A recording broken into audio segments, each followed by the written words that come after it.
আমার সোনার বাংলায়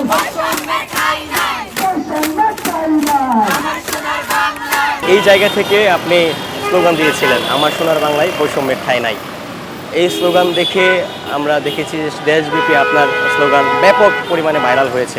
সেই স্লোগান ভাইরালের পর আপনার মৃত্যুর গুজব উঠেছে। ঠিক 1 বছর আগে এই জায়গাতে আপনি স্লোগানটা দিয়েছিলেন। আজকে 1 বছর হয়েছে, কেমন অনুভব করছেন? আসলে আন্দোলনের শেষ হয়েছে, 1 বছর পেরিয়েছে, এই জায়গাতে আপনি দাঁড়িয়ে আছেন, এই জায়গাটিকে কেমন অনুভব করছেন? আপনার কাছে মূলত কেমন লাগছে? আসলে বিগত বছরের জুলাই আগস্টের যে স্মৃতি, এটা আমরা চাইলেও হয়তো কখনো ভুলে যেতে পারবো না। আমাদের যে যুদ্ধই বলবো আমি, হয়তো গণ অভ্যুত্থান বলতে পারেন আপনারা, কিন্তু সেখানে আমরা যে কষ্ট করেছি, শুধু আমি না, আমাদের সঙ্গে যারা ছিল সবার যে স্মৃতি, সবার যে কষ্ট, এটা আসলে কখনোই ভুলে যাবার মতো না। আজকে হয়তো বছর পেরিয়েছে, এই জন্য হয়তো আগের চেয়ে আমাদের ইজি মনে হয় বিষয়গুলো, কিন্তু তখন যে আমাদের সময় গেছে সেটা আসলে খুবই দুর্বিষহ ছিল। গত বছর 10 জুলাইয়ের কথা বলছেন আপনি, হয়তো যে একটা স্লোগান ভাইরাল হয়েছিল এই শাহবাগ থেকে, সম্ভবত আপনি ভিডিওটা করেছিলেন, আমি পরবর্তীতে জানতে পেরেছি। তখন আমি সহ অনেকেই কিন্তু ছিল, আমরা স্লোগান দিয়েছি, আমরা রাজপথে নেমেছি একটা যৌক্তিক দাবি নিয়ে। বান্ডেল থাকলে প্রতি সেনমানিতে টাকা বাঁচবে। বিকাশ সেনমানি বান্ডেল কিনে জিতুন প্রতি লেনদেনে। কিন্তু পতিত সরকার সেই দাবি মেনে নেবে না বলে তারা আমাদের আন্দোলনকে দমন করার জন্য অনেক ধরনের গুজব ছড়িয়েছে। তার মধ্যে হয়তো আমার মৃত্যুর গুজবও ছিল, বা অনেকের অনেক ধরনের গুজব তারা ছড়িয়েছে। তারা চেষ্টা করেছে যতভাবে সম্ভব আন্দোলনটাকে দমানোর, তবে তারা সেটা পারেনি, এবং তারই ফলশ্রুতিতে আমরা আজকে একটা স্বাধীন বাংলাদেশ দেখতে পাচ্ছি। গত বছরের 10 জুলাই ঠিক এই জায়গায় বসে আপনি আমার সোনার বাংলায় বৈষম্যের ঠাঁই নাই সবাই স্লোগান দিয়েছিল, কিন্তু এত পরিমাণে ভাইরাল কোনো স্লোগান হয়নি যেটি আপনার হয়েছে। পরবর্তীতে আমরা দেখেছি যে আপনার মৃত্যুর গুজব উঠেছিল। সেই গুজবটি কি ফ্যাসিস্ট সরকার, পতিত সরকার আন্দোলনের গতি কমানোর জন্য সেই গুজবটি উঠিয়েছিল মনে হয় আপনার? হ্যাঁ, আমি আসলে দেশের মানুষ আমাকে যেভাবে ভালোবাসা দিয়েছে, আমি খুবই লাকি ফিল করি যে আমি হয়তো অত বড় মানুষ নই, তবে তারা আমাকে যেভাবে গ্রহণ করেছে আন্দোলনের একজন কর্মী হিসেবে, সেক্ষেত্রে আমি নিজেকে খুবই লাকি ফিল করি। আর এই যে 1 বছর পর এই শাহবাগে আসা, এখানে আন্দোলন, আমি খুবই নস্টালজিক ফিল করি যে আমাদের কী সব দিন গেছে, আমরা চাইলেও কখনো ভুলতে পারবো না। আন্দোলন, রাজপথে নামা, বন্দুকের সামনে যে দাঁড়ানো, এটা কখনোই চাইলে ভোলা সম্ভব না। ফ্যাসিস্ট সরকার সে যখন দেশ ছেড়েছিল 5 আগস্ট, সেই খবরটি যখন আপনি পেয়েছেন, আপনার কাছে তখন কেমন লেগেছিল? এটা আসলে বলে প্রকাশ করার মতো, আমি জানি না কিভাবে বলে প্রকাশ করব। দুর্ভাগ্যজনকভাবে আমি তখন ঢাকায় ছিলাম না, আমি বগুড়ায় ছিলাম, আমার হোম টাউনে। তখন আমি বাসা থেকে বের হয়ে যে পরিস্থিতিটা দেখেছি, আমি কখনো এত মানুষকে একসঙ্গে আসলে আনন্দ উল্লাস করতে দেখিনি। ঈদ বলেন বা অন্য যে কোনো অনুষ্ঠানে বলেন, আমি কখনো দেখিনি মানুষ রাস্তায় নেমে একসঙ্গে চেনা অপরিচিত যত মানুষ আছে তারা একসঙ্গে সেলিব্রেট করছে। তো এটা আসলে অন্যরকম অনুভূতি। আমি জানি না ভবিষ্যতে কখনো এরকম কিছু আর দেখতে পারবো কিনা, কিন্তু এই অনুভূতিটা আসলে অন্যরকম, একদম আলাদা। আপনার ভিডিও ভাইরাল হওয়ার পর আপনার উপর বা আপনার পরিবারের উপর কি কোনো প্রেশার এসেছিল? চাপ এসেছিল বলতে, ভিডিও যখন ভাইরাল হয়েছিল আমি তো হলে থাকতাম না। হলে থাকলে হয়তো একটা আলাদা সিকিউরিটির ব্যাপার থাকতো। আমি তখন বাইরে থাকতাম একটা সাবলেট ফ্যামিলির সাথে, আমি আমার ফ্রেন্ড থাকতাম। কিন্তু তখন পুলিশ দেখা যেত ওখানেও রেড করছে, ফ্যামিলিও তারা যার সঙ্গে থাকতাম তারাও হচ্ছে যে কেমন করতো যে আমার জন্য তাদেরও সিকিউরিটি হ্যাম্পার হবে। এক্ষেত্রে তখন একটা প্রেশার ছিল, বাসায়ও টেনশন করতো, যেহেতু একদম বাসা থেকে দূরে একা একা। আর হুমকি ধামকি সব তো ছিলই, এগুলো তো একদম নিত্য নৈমিত্তিক ব্যাপার ছিল। এই ক্ষেত্রে বাসায় বেশ প্রেশার ছিল, তবে বাসার সাপোর্ট ছিল জন্য বলেই হয়তো এগিয়ে যাওয়া সম্ভব হয়েছে। আচ্ছা, একটু ভিন্ন প্রশ্ন করি যে আপনি যে স্লোগানটা দিয়েছিলেন আমার সোনার বাংলা, একটু আমাদের বলবেন যে সেই স্লোগানটা আবার একটু বলেন। আমার সোনার বাংলায় বৈষম্যের ঠাঁই নাই। আচ্ছা, এই স্লোগান দেখে আপনার পরিবারে আপনার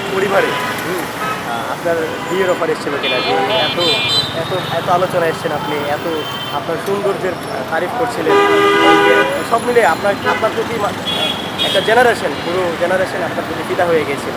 এই কারণে কি আপনার পরিবারের উপর যে আপনাকে বিয়ের প্রপোজাল কোনো পরিবার থেকে দিয়েছিল কিনা এই স্লোগানের কারণে, এই ভিডিও ভাইরালের কারণে? আসলে ব্যক্তিগত প্রশ্নের উত্তর সেভাবে দিতে চাচ্ছি না, তবে আপনি যেহেতু জিজ্ঞেস করেছিলেন, হ্যাঁ, আন্দোলনে কিন্তু আমরা এসব ভেবে অংশ নিইনি। তবে যেহেতু দেশের অনেক মানুষ ভিডিওটা দেখেছিল, তাদের মনে হয়তো এসব কিছু আসতেই পারে, বাসায় প্রপোজাল এসেছিল, তবে সেভাবে কিছু হয়ে ওঠেনি। অভ্যুত্থানের 1 বছর পূর্ণ হলো। আপনারা যে বাংলাদেশের জন্য অভ্যুত্থান ঘটিয়েছিলেন, যেমন বাংলাদেশের জন্য আপনারা অভ্যুত্থান ঘটিয়েছিলেন, তেমন বাংলাদেশকে আপনারা পেয়েছেন? না, পরিপূর্ণ যেভাবে চেয়েছি সেভাবে হয়তো বাংলাদেশটা পাইনি। এটা আসলে এত কম সময়ে হয়তো সম্ভবও না। সবাই হয়তো তাদের দিক থেকে চেষ্টা করছে যেভাবে বাংলাদেশকে একটা ভালো অবস্থানে নিয়ে যাওয়া যায়। তবে দেশে কিছু খারাপ মানুষ তো থাকবেই, তারা হয়তো সবসময় তাদের স্বার্থটাই দেখবে দেশের স্বার্থের চেয়ে বেশি। এজন্যই হয়তো দেশটা এখনও সেই লেভেলে পৌঁছাতে পারেনি। তবে আমরা আশাবাদী, যদি সবাই তাদের নিজ নিজ জায়গা থেকে একটু কনসার্ন থাকে, নিজের স্বার্থের চেয়ে দেশের স্বার্থটা এগিয়ে রাখে, তবে হয়তো সেই বাংলাদেশ একদিন অবশ্যই পাওয়া সম্ভব। অভ্যুত্থানের পরে ডক্টর মোহাম্মদ ইউনূস তিনি প্রধান উপদেষ্টার দায়িত্ব নিয়েছেন। আপনি কি কখনো ভেবেছেন যে অভ্যুত্থান সফল হলে ডক্টর মোহাম্মদ ইউনূসের হাতে এই রাষ্ট্রের ক্ষমতা যাবে? একটা গেস তো ছিল যে যদি সেরকম মানে যোগ্য ব্যক্তি থেকে থাকেন, ডক্টর মোহাম্মদ ইউনূস তাদের মধ্যে অন্যতম। সেই ক্ষেত্রে একটা গেস ছিল যে ডক্টর মোহাম্মদ ইউনূস থাকতে পারেন, এবং পরবর্তীতে সেটাই হয়েছে। আচ্ছা, ডক্টর মোহাম্মদ ইউনূস ব্যক্তি হিসেবে কেমন, তিনি কেমন রাষ্ট্র চালাচ্ছেন? আমি ব্যক্তিগতভাবে তাকে খুব পছন্দ করি। তিনি একজন খুবই গুণী ব্যক্তি, তিনি আমার বিশ্ববিদ্যালয়ের সিনিয়র, তো সেক্ষেত্রে আমি তাকে খুব পছন্দ করি। তিনি দেশও ভালোভাবে চালানোর চেষ্টা করছেন। তবে শুধু তার একক চেষ্টা থাকলে তো হবে না, এখানে আরও অন্যান্য অনেক স্টেক হোল্ডার আছেন, তাদেরও নিজ জায়গা থেকে দায়িত্বের প্রতি থাকতে হবে। সেই ক্ষেত্রে মনে হয় ডক্টর মোহাম্মদ ইউনূসকে যদি আমরা সবাই সহায়তা করি নিজ নিজ জায়গা থেকে, তাহলে বিষয়টি আরও সহজ হবে। আপনার যে স্লোগান আমার সোনার বাংলায় বৈষম্যের ঠাঁই নাই, আপনার কি মনে হচ্ছে বৈষম্য দূর হয়েছে? বৈষম্য এখনও পুরোপুরিভাবে দূর হয়নি। যদি সত্যি বলতে চাই, বৈষম্য দূর হয়নি পুরোপুরিভাবে। তবে আমি মনে করি এখন আগের চেয়ে আমরা ভালো অবস্থানে আছি। সময় লাগবে, একদিনে তো কোনো কিছুই ঠিক হয়ে যায় না। পরিপূর্ণভাবে সময় দিলে আমি আশা করি আস্তে আস্তে হয়তো বৈষম্য আসলেই দূর হবে। আপনার পরিবার কি রাজনীতির সাথে সম্পৃক্ত আছেন, বা আপনি কি রাজনৈতিক পরিবারের সন্তান কিনা? ব্যক্তিগতভাবে হ্যাঁ, আমার পরিবার রাজনীতিতে যুক্ত ছিল। আমার বাবা 3 বার মেয়র ছিল। আমি জাতীয়তাবাদী পরিবারের সন্তান, তো হ্যাঁ সেক্ষেত্রে পারিবারিকভাবে একটা রাজনৈতিক ব্যাকগ্রাউন্ড ছিল প্রথম থেকে। রাজনৈতিক পরিবারের সন্তান আপনি বলছিলেন, ভবিষ্যতে কি আপনার রাজনীতিতে আসার কোনো চিন্তা ভাবনা আছে? আমি মনে করি প্রত্যেকেরই নিজ নিজ জায়গা থেকে রাজনৈতিকভাবে সচেতন থাকা প্রয়োজন। সচেতনতাটা সবচেয়ে গুরুত্বপূর্ণ। আর অ্যাক্টিভলি রাজনীতিতে যুক্ত হব কি না এটা আসলে এখনও বলতে পারছি না। তবে আমার ইচ্ছা আছে, যদি সময় সুযোগ এবং সব কিছু সেভাবে মিলিয়ে ওঠে, হয়তো আমার ইচ্ছা আছে। আওয়ামী লীগ দেশ ছেড়েছে 1 বছর হলো, তারা বেশ কয়েকবার তারা মাঠে নামার চেষ্টা করেছে। সেক্ষেত্রে আমরা দেখেছি যে প্রতিবারই তারা ছাত্র জনতার হাতে প্রতিহত হয়েছে। সেক্ষেত্রে আওয়ামী লীগ কি কখনো এদেশে পুনর্বাসন হতে পারে কিনা, বা তারা কি পুনর্বাসিত হতে পারে কিনা এদেশের মাটিতে? না, কিছু সুবিধাভোগী মানুষ তো সবসময় থাকবে, তার নিজের স্বার্থের জন্য আওয়ামী লীগের পুনর্বাসনের চেষ্টাও করতে পারে। তবে তাদেরকে রুখে দিতে হবে। আমরা এত কষ্ট করে এত সাধারণ মানুষের রক্ত ঝরিয়ে যে দেশ আমরা পেয়েছি, সেটা আমরা কোনোভাবেই পুনরায় আবার আগের অবস্থায় ফিরে যেতে দেব না। ডক্টর ইউনূস সরকারের শাসনামলে প্রতিদিন আন্দোলন হচ্ছে, সে ব্যাপারে কি আপনার অবগত আছেন?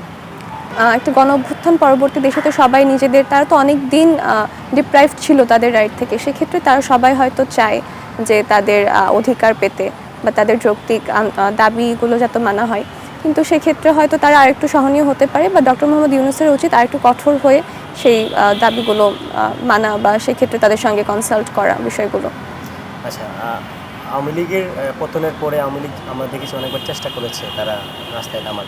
সেক্ষেত্রে আপনি আপনার ব্যক্তিগতভাবে কি চান যে আওয়ামী লীগ কখনো আসুক? না, আমি ব্যক্তিগতভাবে তো কখনোই চাই না আওয়ামী লীগ আসুক। যদি ব্যক্তিগতভাবে চাইতাম তাহলে তো এই আন্দোলনে অংশগ্রহণের কথাই আসতো না।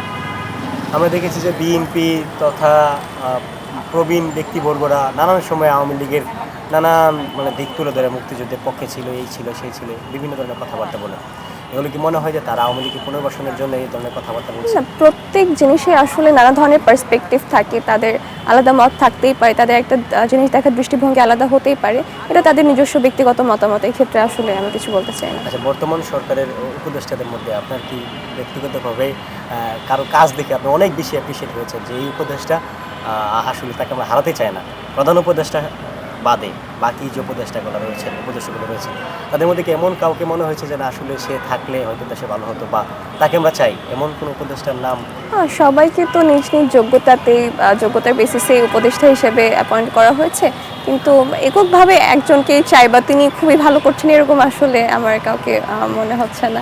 নির্বাচনের জন্য আমরা দেখছি রাজনৈতিক দলগুলো খুব তারা একটা ডেডলাইন দিচ্ছে, সময় চাচ্ছে সরকারের কাছ থেকে। সরকারও বিভিন্ন সময় বিভিন্ন সময়ের কথা বলেছে, কিন্তু এবার সিদ্ধান্ত হয়েছে যে এপ্রিলের প্রথমার্ধে নির্বাচন হবে।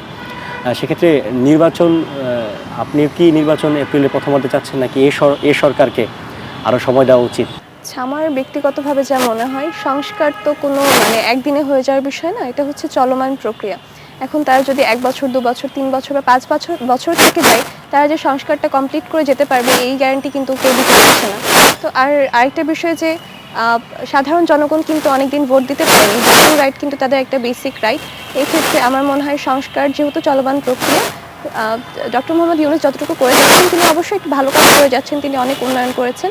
তবে পরবর্তীতে নির্বাচিত সরকার যদি সংস্কারটা চালিয়ে নিয়ে যায়, তবে আমার মনে হয় সাধারণ মানুষের সাপোর্টটা তারা বেশি পাবে।